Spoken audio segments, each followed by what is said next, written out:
માણસો એવા છે જેમ અફઘાનિસ્તાનમાં જે પ્રોક્સી વોર લડવા માટે માણસોની જરૂર પડતી અને કાશ્મીરમાં જે પ્રકારે પ્રોક્સી વોર લડવા માટે જરૂર પડે છે, તો અમુક રાજકીય હિત ધરાવનાર માણસોને અને અમુક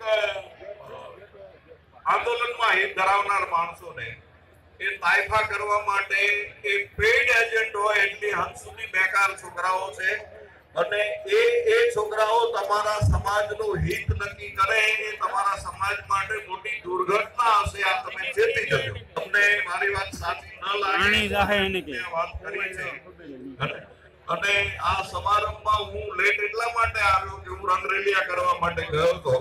કાલ ઉઠીને એ લોકો કહે છે સોશિયલ મીડિયા ઉપર આધિપત્ય ધરાવનાર માણસો, અને તમે માનશો એના પહેલા હું કહું કે હું રંગરેલિયા કરવા માટે ગયો હતો અને એટલા માટે હું લેટ પડ્યો છું. તો તમે દરેક વસ્તુની મર્યાદા સમજો. હું પાટીદાર છું એથી કરીને બધું વહીવટી તંત્ર સહન કરી લેશે એ શક્ય નથી. વિવેકની મર્યાદા ન ચૂકાય અને તમારા જે સંતાનો છે આ દિશામાં કઈ ગેરવર્તણૂક કરતા હોય તેને રોકવાની કોશિશ કરજો. આંદોલનથી કોઈને વિરોધ નથી. સરકાર જેટલું આપી શકતું હતું એટલું આપ્યું અને એક પાટીદારના દીકરાને આ આયોગના વડા પણ બનાવ્યા.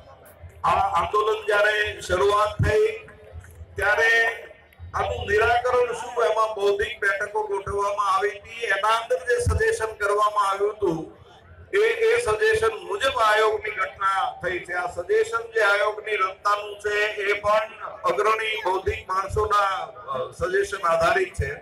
તો જે લાભ આપ્યા છે લાભ લેવાની વૃત્તિ કેળવવામાં આવે, આંદોલન વિવેક બુદ્ધિથી ચાલુ રાખવામાં આવે એનો કોઈને વાંધો નથી. નથી સરકારને વાંધો, નથી પોલીસને વાંધો.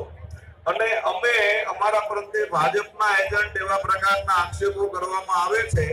અમે ભાજપના એજન્ટ નથી, સાચી વાત કરીએ છીએ, જે દેશના હિતમાં હોય એ વાત કરીએ છીએ.